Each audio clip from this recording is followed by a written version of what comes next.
Dr. Dolittle, Chapter 5, The Great Journey. Now, for 6 whole weeks they went sailing on and on over the rolling sea, following the swallow, who flew before the ship to show them the way. At night she carried a tiny lantern, so they could not miss her in the dark, and the people on the other ships that passed said that the light must be a shooting star. As they sailed farther and farther into the south, it got warmer and warmer. Polynesia, Chi-Chi, and the crocodile enjoyed the hot sun no end. They ran about laughing and looking over the side of the ship to see if they could see Africa yet. But the pig and the dog and the owl, Tutu, could do nothing in such weather, but sat at the end of the ship in the shade of a big barrel with their tongues hanging out, drinking lemonade. Dab-Dab, the duck, used to keep herself cool by jumping into the sea and swimming behind the ship. And every once in a while, when the top of her head got too hot, she would dive under the ship and come up on the other side. In this way, too, she used to catch herrings on Tuesdays and Fridays when everybody on the boat ate fish to make the beef last longer. When they got near the equator, they saw some flying fishes coming towards them. And the fishes asked the parrot if this was Dr. Dolittle's ship. When she told him that it was, they said they were glad, because the monkeys in Africa were getting worried that he would never come. Polynesia asked them how many miles they yet had to go, and the flying fishes said it was only 55 miles now to the coast of Africa. At another time, a whole school of porpoises came dancing through the waves, and they too asked Polynesia if this was the ship of the famous doctor.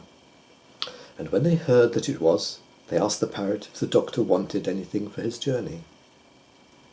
And Polynesia said, "Yes, we have run short of onions." "There's an island not far from here," said the porpoises, "where the wild onions grow tall and strong. Keep straight on. We'll get some and catch up with you." So the porpoises dashed away through the sea, and very soon the parrot saw them again, coming up behind, dragging the onions through the waves in big nets made of seaweed. The next evening, as the sun was going down, the doctor said, "Get me the telescope, Chi-Chi. Our journey is nearly ended. Very soon we should be able to see the shores of Africa." And about half an hour later, sure enough, they thought they could see something in front that might be land. But it began to get darker, and they couldn't be sure. Then a great storm came up with thunder and lightning. The wind howled, the rain came down in torrents, and the waves got so high they splashed right over the boat. Presently there was a big bang. The ship stopped and rolled over on its side. "What's happened?" asked the doctor, coming up from downstairs. "I'm not sure," said the parrot, "but I think we're shipwrecked.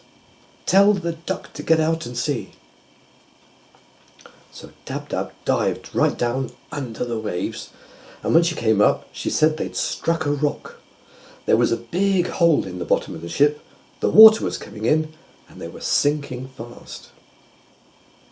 "We must have run into Africa," said the doctor. "Dear me, dear me.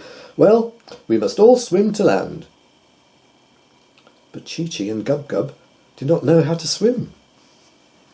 "Get the rope," said Polynesia. "I told you it would come in handy. Where's that duck? Come here, Dab-Dab. Take this end of the rope, fly to the shore, and tie it onto a palm tree, and we'll hold the other end on the ship here. Then those that can't swim must climb along the rope till they reach land. That's what you call a lifeline." And here's a picture of the shipwreck.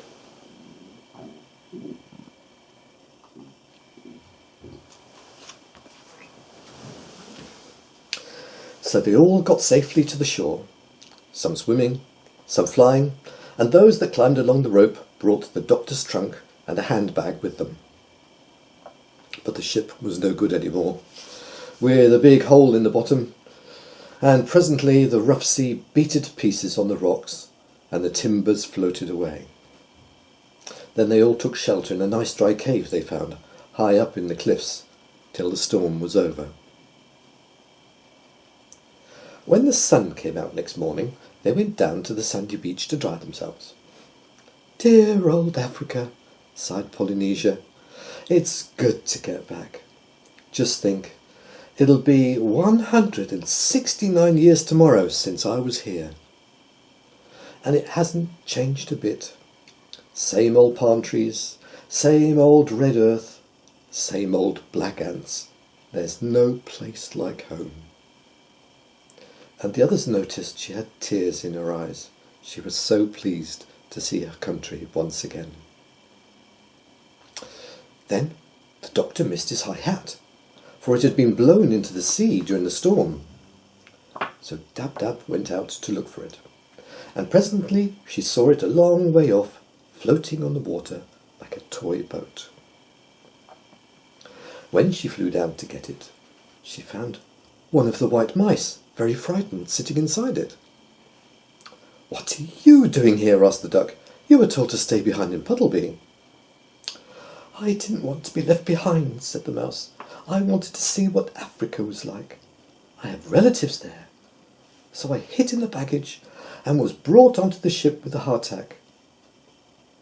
When the ship sank, I was terribly frightened, because I cannot swim far.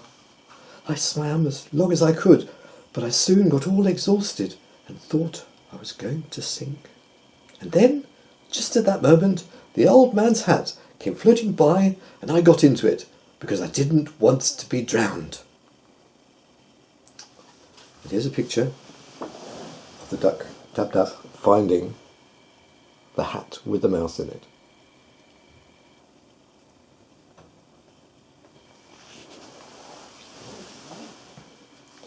So the duck took up the hat with the mouse and brought it to the doctor on the shore, and they all gathered round to have a look. "That's what you call a stowaway," said the parrot. Presently, when they were looking for a place in the trunk where the white mouse could travel comfortably, the monkey Chi-Chi suddenly said, "Shh! I hear footsteps in the jungle." They all stopped and listened. And soon a man came down out of the woods and asked them what they were doing there. "My name is John Dolittle, M.D., said the doctor. "I've been asked to come to Africa to cure the monkeys who are ill." "You must all come before the king," said the man. "What king?" asked the doctor, who didn't want to waste any time. "The king of the Jolliginki," the man answered. "All these lands belong to him, and all strangers must be brought before him. Follow me." So they gathered up their baggage and went off, following the man through the jungle.